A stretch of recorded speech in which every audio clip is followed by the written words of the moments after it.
Bom dia a todos, obrigado por virem nos assistir.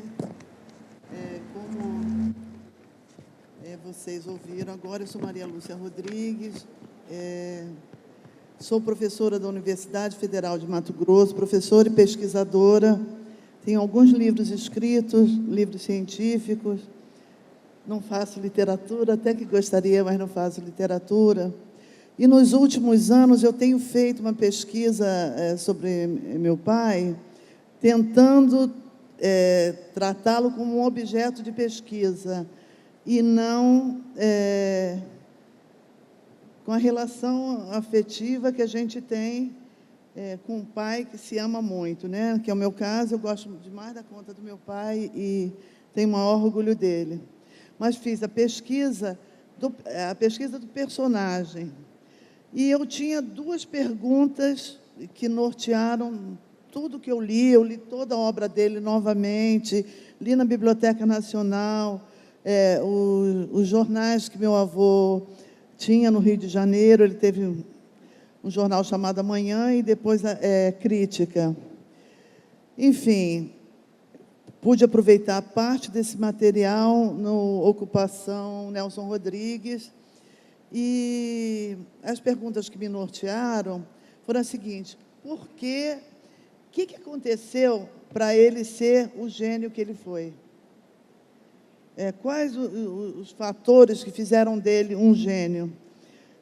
Na literatura, no jornalismo, avant la lettre, sempre inventando, sempre revolucionando qualquer lugar que ele trabalhasse, né? Na crônica esportiva, nos contos, nos romances. E por que ele era outsider? Essa pergunta me persegue desde que eu era adolescente, porque a impressão que eu sempre tive, e que se confirmou mais ainda agora na maturidade, é que ele adorava dar murro em ponta de faca. Ele adorava dizer: o rei está nu, e denunciar o que ninguém denunciava na época dele, na sociedade dele, né? Ele denunciava o racismo quando nós, brasileiros, acreditávamos que vivíamos uma plena democracia racial. Ele denunciava o político mentiroso e ávido pelo poder, ninguém falava disso. E outras questões tão sérias e tão graves, ele colocava o dedo na ferida. Eu sinto que o que ficou dele, o que se aparece mais, são as frases engraçadas, as frases mais profundas, mais questionadoras, não aparecem. Por isso eu fiz questão de trabalhar com o texto dele no Ocupação. Então, tentando responder essas duas perguntas, e assim, brevemente, eu acho que ele não teria sido o que ele foi, nem o gênio, nem o outsider, nem aquela pessoa crítica, combativa e disposta a comprar qualquer briga, se ele não tivesse nascido em Recife, se ele não fosse pernambucano. Por quê? Pernambuco, Recife principalmente, mas pelos que eu li dos historiadores pernambucanos, isso em todo o estado de Pernambuco, mas Recife sempre teve uma tendência, desde o século XVI, ou talvez antes, de rebelião. Vocês são muito rebeldes, os pernambucanos que estão aqui. Essa é a minha opinião, essa é a minha leitura de Pernambuco e de Recife. Quer dizer, a família dele, que eram todos gente de trabalho, jornalistas, eu cheguei na minha pesquisa até o início do século, até o final do século XVIII, eram gente de trabalho. Quando a gente vive das nossas custas, a gente é mais independente, vocês vão de concordar, né? Então, essa coisa da independência intelectual está muito presente na família Rodrigues, tanto de Rodrigues que ficaram aqui, quanto os que foram para o Rio de Janeiro. Ele é filho de Mário Leite Rodrigues, que se formou na Faculdade de Direito de Recife, em 1909, era um jornalista super combativo, e a escola de Recife era um espaço onde se discutia o Brasil. Se discutia o humano e o divino e o Brasil. Quer dizer, essa efervescência intelectual teve muito presente da vida do meu pai através da família, porque ele saiu muito cedo daqui. Então, eu acho, para não me alongar mais, talvez quando vocês fizerem perguntas eu fale mais a respeito, mas acho que ser pernambucano, ser recifense foi fundamental para ele ser essa pessoa crítica, para ele ser o gênio que foi. Ele viveu numa família de pessoas extremamente talentosas, intelectuais todos, os que foram e os que ficaram. Eu sempre faço essa diferença, porque parte dos Rodrigues, a família do meu avô foi para o Rio de Janeiro, mas a família do irmão dele ficou aqui e também deu pessoas muito interessantes. Eu queria fazer mais uma referência a outro pernambucano ilustre, Joaquim Nabuco. A campanha abolicionista começou realmente aqui, em Recife, para vocês verem como vocês são rebeldes, né? Essa discussão toda, Joaquim Nabuco tem coisas interessantíssimas discutindo como é que seria essa abolição, né? Tobias Barreto, Silvio Romero, Clóvis Bevilacqua, entre outros, que tiveram uma importância extraordinária para a intelectualidade do Brasil inteiro. Tá, eu já estou terminando. Tá, falar mais perto, falando baixo? Por favor, reclame se eu estiver falando baixo, não só a mesa. Entre esse período em que meu pai nasceu, em que ele não saiu dele do ponto de vista moral e intelectual, que se chama Primeira República, né? República Velha, são dois termos, mas que significam a mesma coisa, do período que vai da proclamação da República até 1930, era um período que a Escola de Recife, a Escola de Direito de Recife, estava exatamente fazendo o que devia fazer. Os debates que aconteciam aqui, os debates intelectuais, as discussões políticas, era o clima da época. As pessoas, os intelectuais, nesse momento, em Pernambuco e em outras partes do Brasil, eles não tinham compromisso com grupos, eles tinham compromisso com a sua verdade. Vocês veem um Silvio Romero, um Tobias Barreto, por exemplo, que brigavam com Deus e o mundo em função do que eles consideravam que era a posição correta. Meu pai permaneceu aí, ele permaneceu na Primeira República. Ele acompanhou as transformações no jornalismo, na vida dele. Teve reviravoltas imensas, porque se meu avô fez um jornal no Rio de Janeiro super combativo, onde ele começou a trabalhar com 13 anos de idade, ele aprendeu a carpintaria do jornalismo e a base para o teatro dele, ele viu no jornal, ele dizia que de uma redação do jornal, o mundo visto de uma redação do jornal é muito deprimente, parece que não tem solução. Então, porque hoje, por exemplo, eu sou professora universitária, eu tenho muito cuidado com o que eu falo, porque se sou pesquisadora, eu presto contas ao meu grupo de alunos e tal, mas presto contas principalmente a meus pares, a meu grupo de colegas, professores pesquisadores, publico, vou a congresso e tal. Se eu falar mentira, se eu cometer um plágio, eu tenho um grupo todo para cair matando em cima de mim. Eu não estou sozinha, para o bem e para o mal. Isso é bom, porque obriga a gente a ter uma certa disciplina intelectual, e é ruim porque a gente se sente obrigada a prestar conta aos outros. E, às vezes, com essa coisa de prestar conta, você não fala o que você gostaria de falar. Nelson Rodrigues, não teve isso.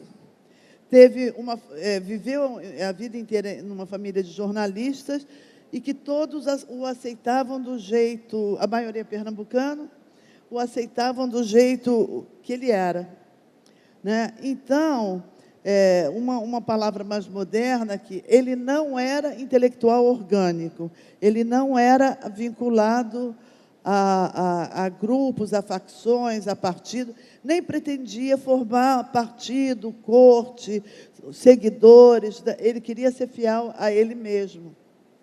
E se a gente não, para a gente entender isso, a gente tem que entender essa atmosfera intelectual de Recife. Não tem jeito, parece que é uma coisa dele. E não era dele, era da intelectualidade daqui. Outra coisa, em relação a Recife, que eu acho que também marcou ele profundamente, ele saiu daqui com 4 anos de idade e ele nunca esqueceu o mar de Recife e o mar de Olinda. Duas passagens mais lindas das memórias dele, ele se referindo que ele conheceu o mundo quando ele conheceu o mar de Olinda.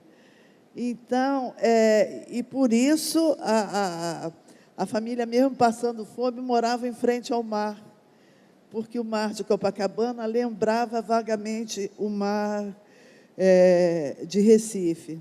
E eu, pessoalmente, que não sou psicanalista, mas acho que a fobia dele em não sair do Rio de Janeiro, em não viajar, ter maior dificuldade para viajar, tem uma coisa a ver com ele já tinha perdido o Recife.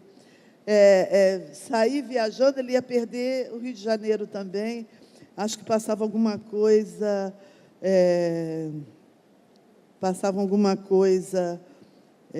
assim na cabeça dele.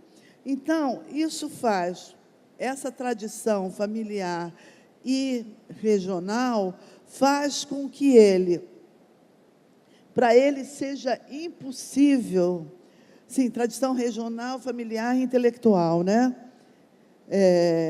Que eu resumiria na escola de Recife.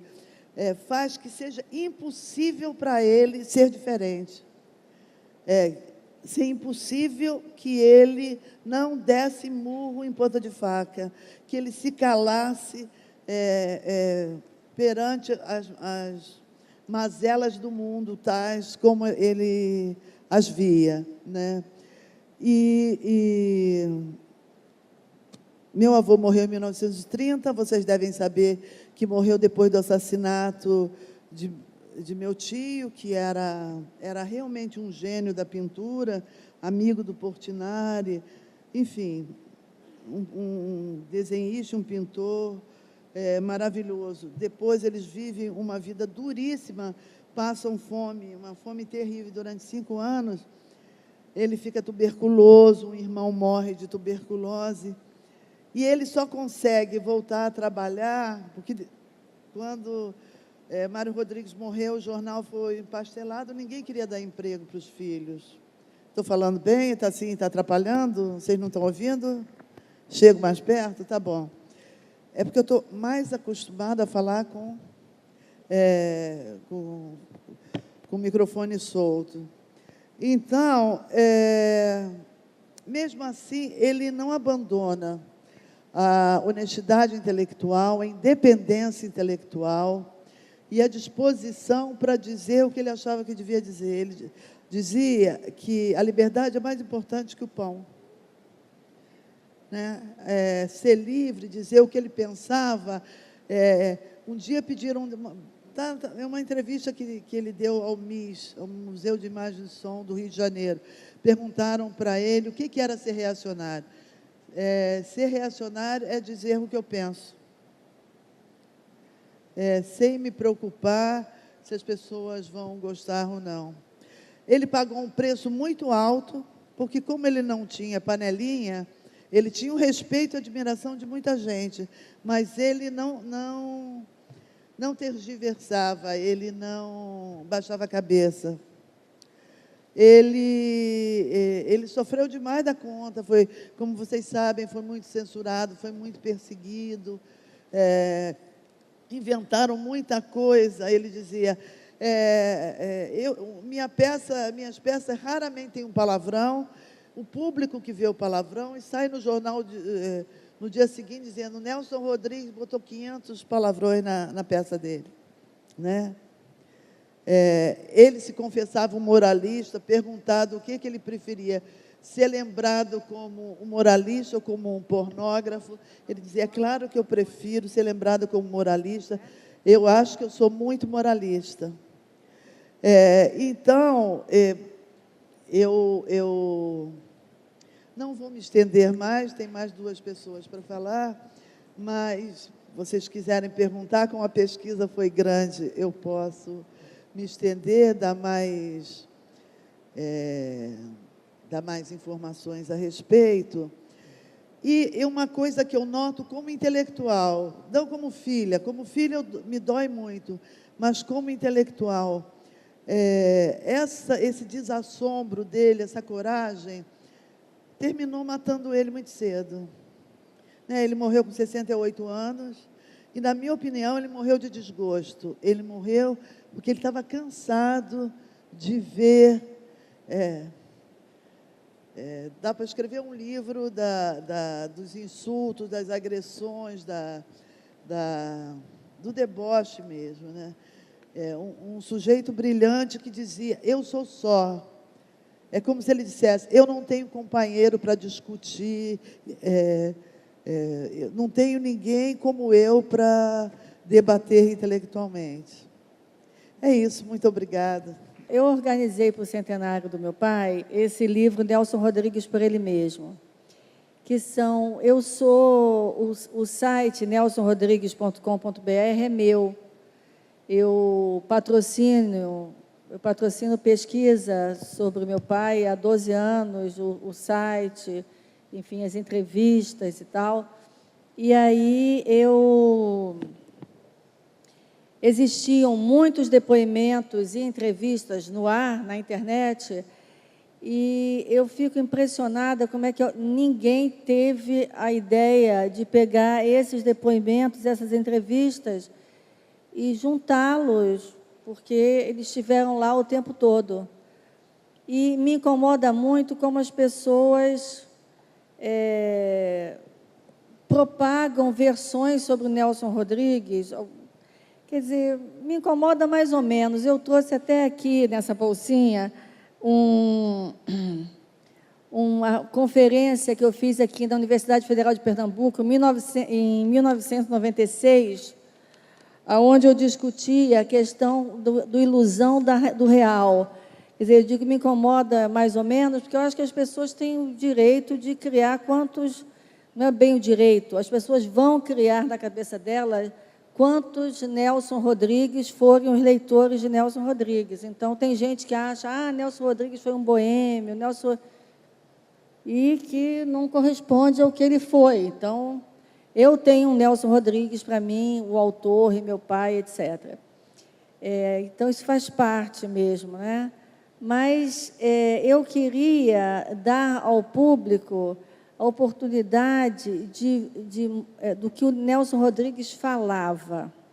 Então, o que esses 40 anos de depoimento mostram, que eu acho interessante partilhar com vocês sobre o tema mulheres, a primeira coisa que esses depoimentos mostram é o seguinte: meu pai era um homem profundamente reservado.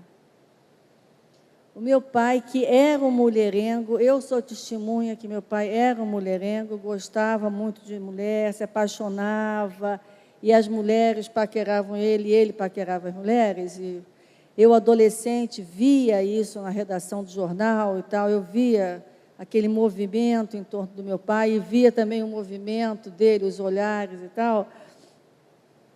Ele era profundamente reservado. O Cláudio de Melo Souza, que foi amigo do meu pai, que organizou uma pequena biografia dele, chamada Arquivinho, ele comentou, na época que ele fez isso, exatamente esse aspecto, o quanto meu pai era reservado. Então, meu pai não divulgava as mulheres dele.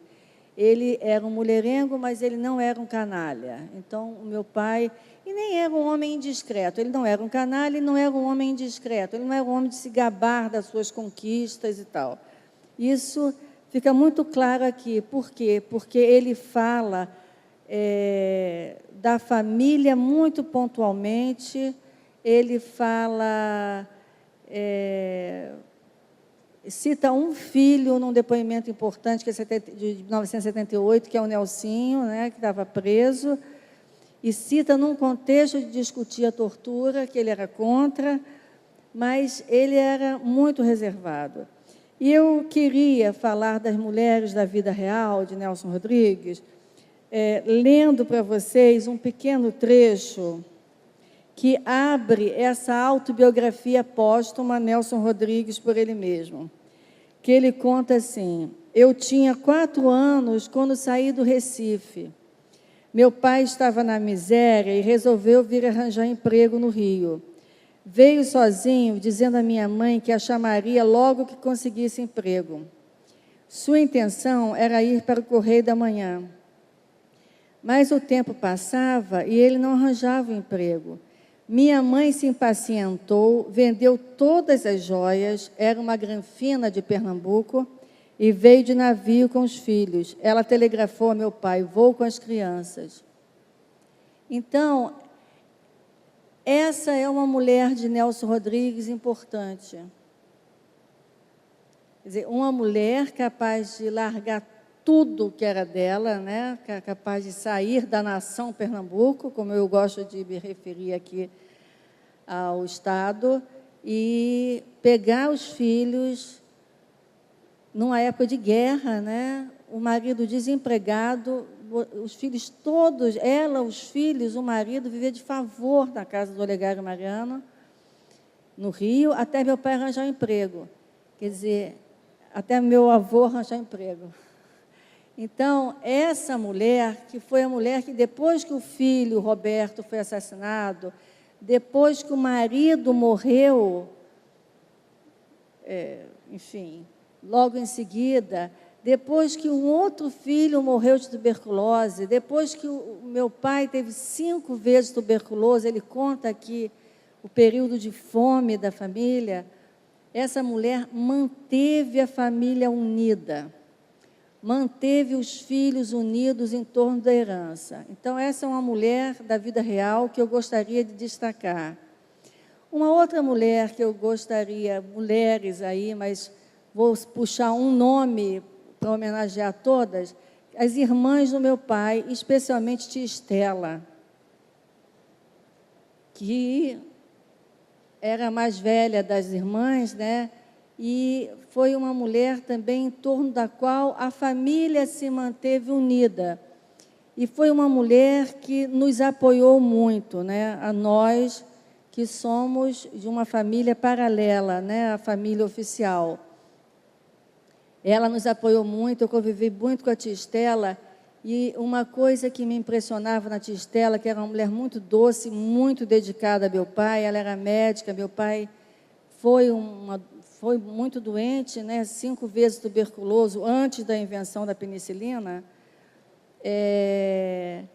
A tia Estela, ela tinha um profundo respeito e lealdade ao sangue. Isso era uma coisa,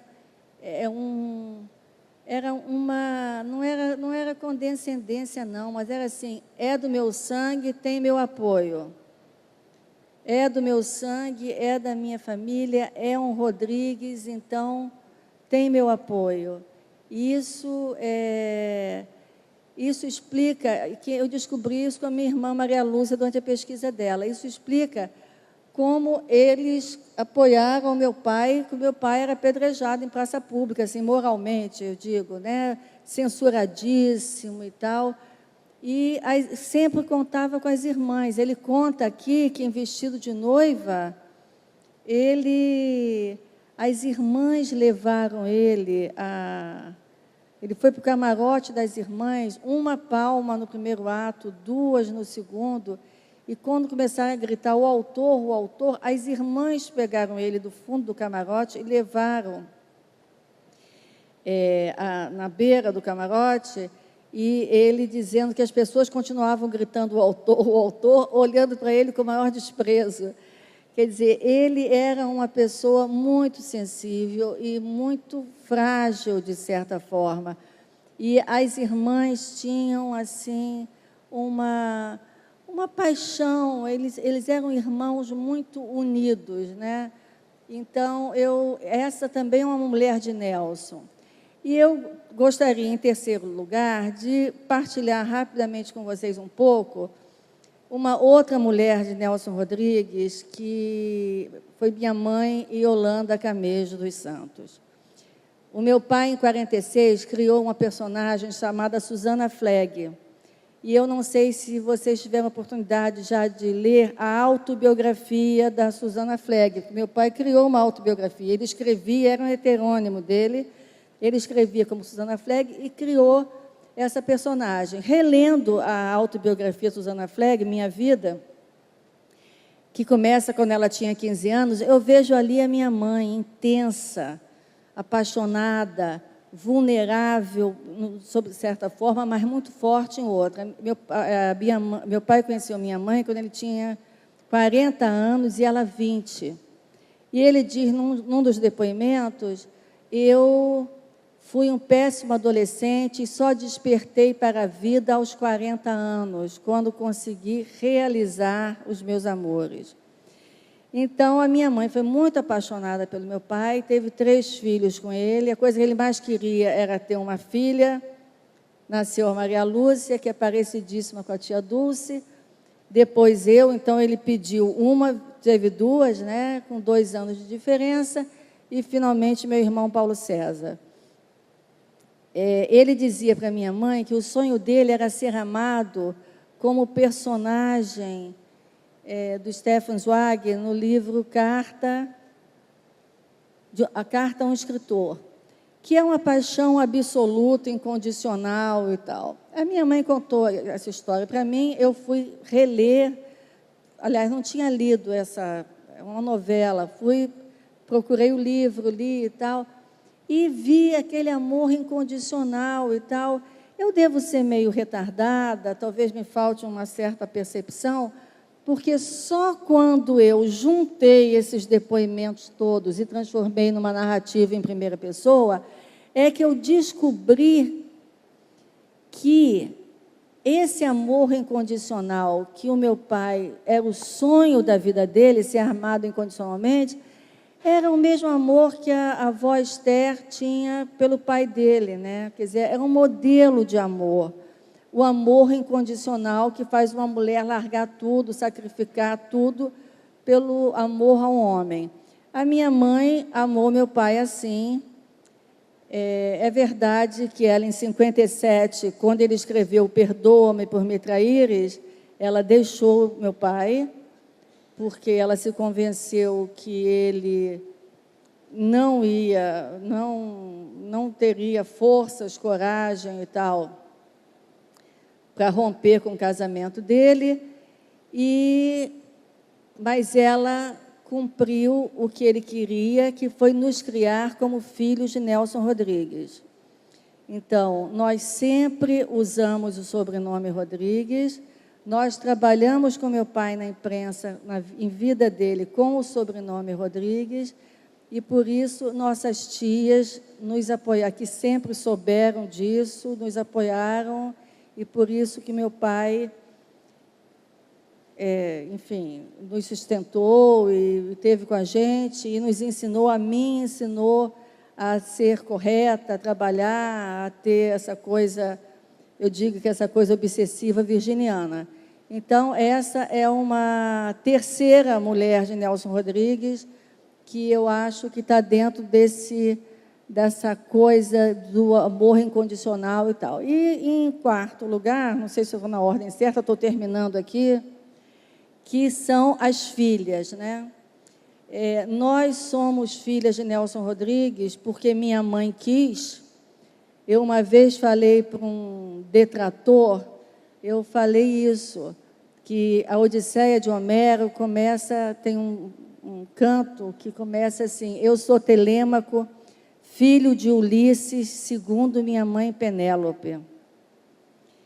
E eu tenho um orgulho de ser filha, de ser descendente do matriarcado espanhol e do matriarcado pernambucano. O sangue, a mulher, é muito importante nas duas famílias, e nós já comemos o pão que o diabo amassou por sermos filhas de Nelson Rodrigues. e continuamos fiéis a Ele.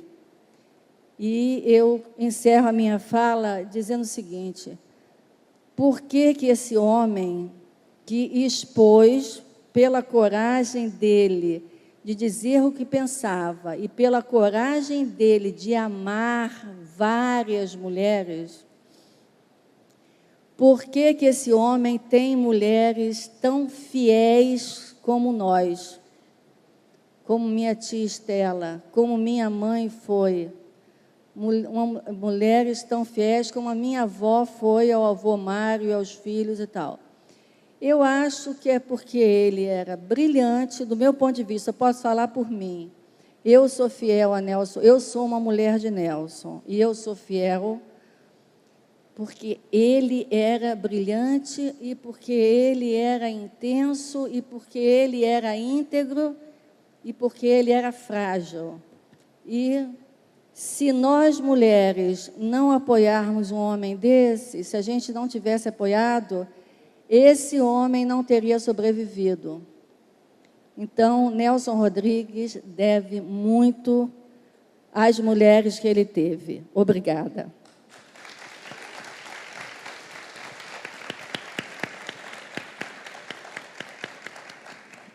Obrigado, Sônia.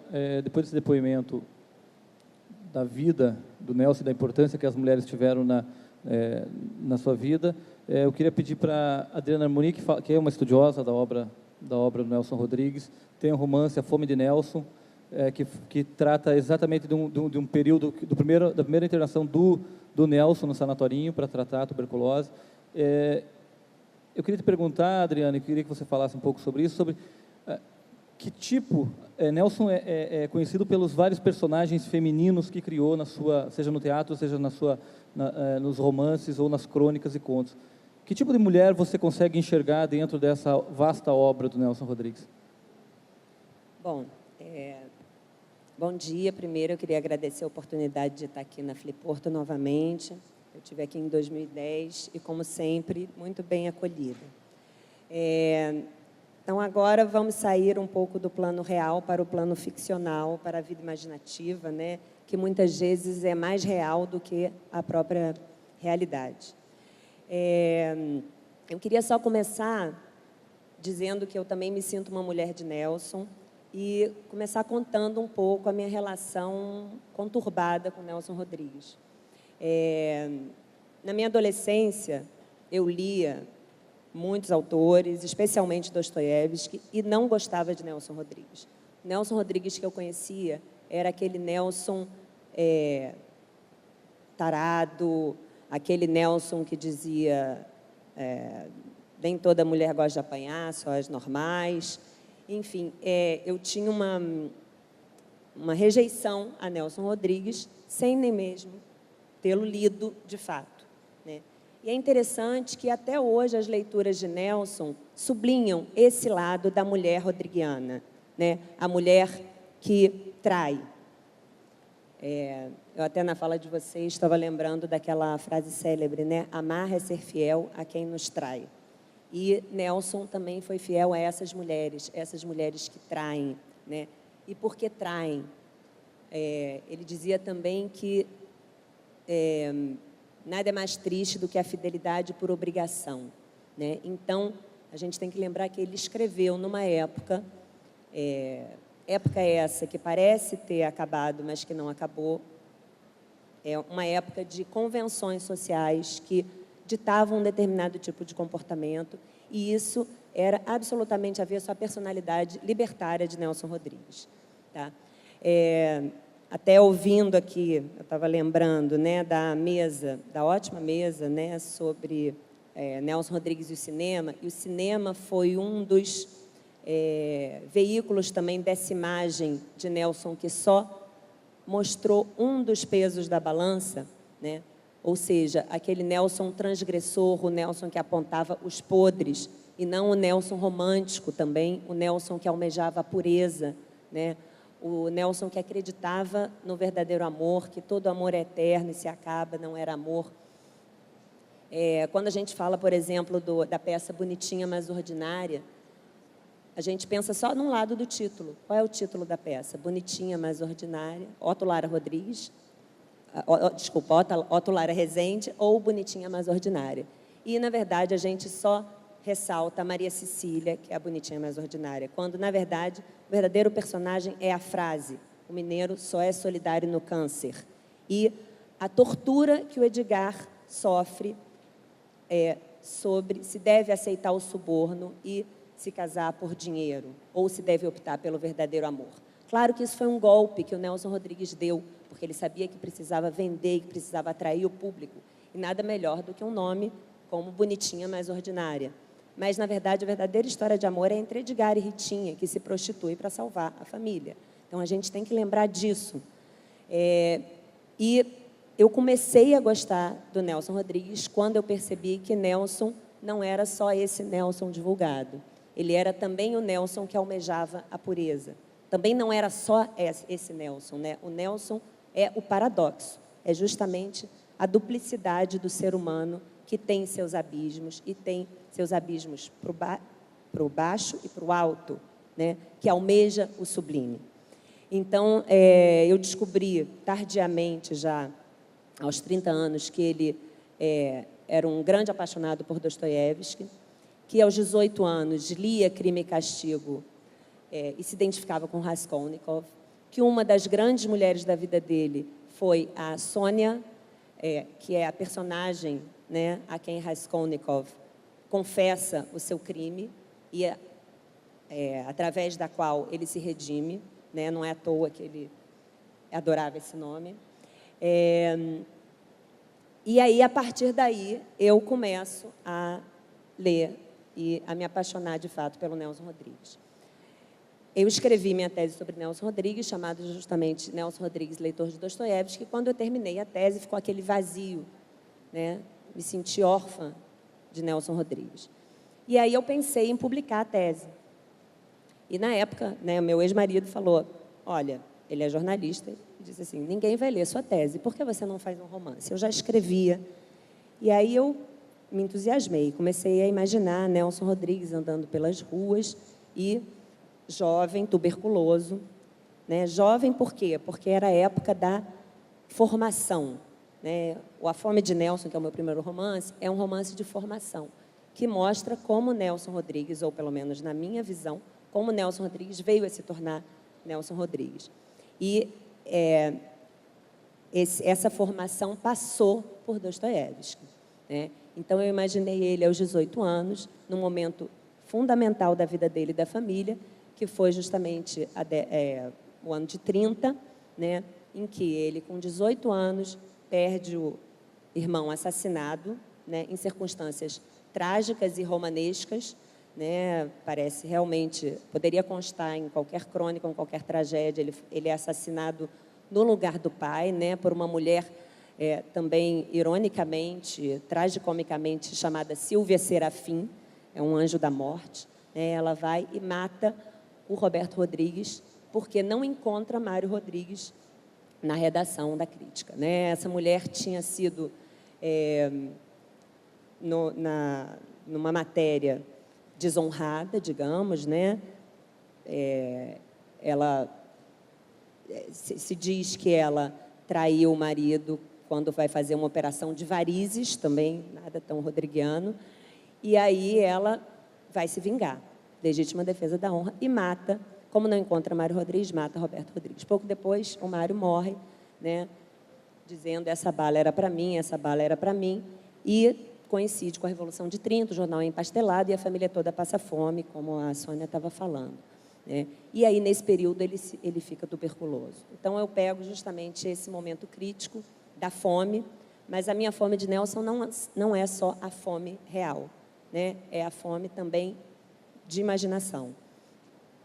Primeiro, porque aos 18 anos ele era apaixonadíssimo por uma mulher cujo nome era Eros Volúzia. Também não é ficção, era filha da Gilca Machado.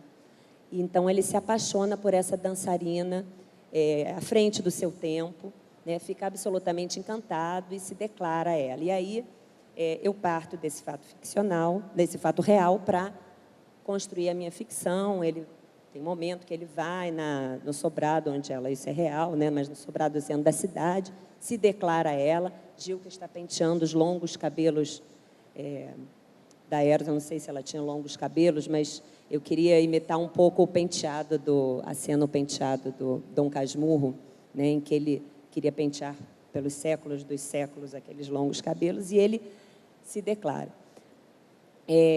Mas ele é rejeitado, né, como se afasta uma barata com o canto do pé, e aí a tuberculose dele vai aumentando.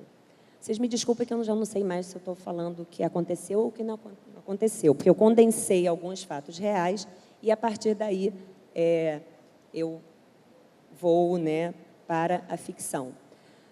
Mas eu tomei cuidado para, ao elaborar o romance, para não ser muito acusada de inverdades, já que eu coloco a narração na boca de um narrador dostoievskiano.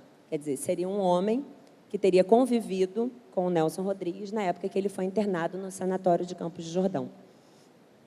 Esse homem começa o meu romance exatamente como começam as memórias do subsolo. Sou um homem doente, um homem desagradável, creio que sofro do fígado, e aí ele passa a falar do seu personagem secreto, que, claro, é o meu personagem secreto. Então, quais são as mulheres das quais eu falo? Eu vou falar primeiro das mulheres das quais eu falo no romance, e depois posso falar de outras mulheres quando vierem as perguntas, porque eu acredito que vocês devam ter bastante curiosidade sobre outras mulheres da ficção rodriguiana. Então, primeiro é a Eros Volúzia, que representa essa sensualidade, né? Esse fascínio do feminino. No caso do meu personagem, ele é afastado, né? Na mesma época, ele tem uma mulher que se apaixona por ele, Alice, esse é um nome ficcional, que tinha a vaidade das professorinhas primárias e de quem ele pensa, tão triste uma esposa prematura. A mulher não amada, né? É aquela mulher dedicada, mas não amada. Depois quando ele vai para o sanatorinho, ele tem uma crise de tosse, e aí ele vê a imagem alucinatória do Dostoiévski, mas finalmente ele é internado no que eu chamo de Casa dos Mortos. Rogério, você me avisa quando eu tiver 5 minutos? Então, ele tem essa visão alucinatória e vai para a Casa dos Mortos, que é o título de um romance do Dostoiévski, né? O Dostoiévski foi preso e foi para o que ele chama de Casa dos Mortos. Ele tem um livro chamado justamente Recordações da Casa dos Mortos. Então, eu coloco o Nelson Rodrigues nesse sanatório, que é relatado como se fosse a Casa dos Mortos dostoievskiana, e também uma espécie de montanha mágica, né? Porque lá ele está isolado, exatamente como na montanha mágica, entre os tuberculosos, e ali ele começa a ouvir as histórias dos homens e suas mulheres. São homens que estão completamente abandonados, que anseiam desesperadamente por receber cartas e que ficam com uma inveja terrível quando veem que Nelson recebe muitas cartas das suas mulheres, né, da família, da Alice, de outras. E aí, nesse momento, o Nelson vai ouvindo as histórias. Eu me baseei em muitas crônicas do Nelson para formar essas mulheres, né? Então, vejam, essas mulheres não são mulheres idealizadas, lindas, etc., ao contrário de Eros Volúzia, né? Ele mesmo, em suas crônicas, em uma de suas crônicas, fala de uma das primeiras mulheres que ele amou, que foi a professora dele. E a frase que sintetiza isso era gorda e tinha papada e eu a amava. Então, ele não precisava de uma mulher maravilhosa e tudo para amar as mulheres. Era alguma outra coisa que ele amava também nessas mulheres. A própria contradição, né? A própria inconstância era motivo de adoração para ele, porque também ele adorava as mulheres, não era só amor, né? Muitas vezes adoração. Então ele escuta várias dessas histórias, e no sanatorinho tem uma mulher que representa o eterno feminino, que é a mulher de branco que passa e com a qual todos os internos absolutamente miseráveis de corpo e de alma sonham. basicamente, o Nelson mostra a duplicidade da mulher, né? A mulher santa e a mulher prostituta. Isso está presente em todas as mulheres. Fora outras mulheres que também têm uma relação. Sempre a questão é a relação com amor e com desejo, né? Você tem aquelas saraivadas de tias que aparecem em várias das peças do Nelson Rodrigues.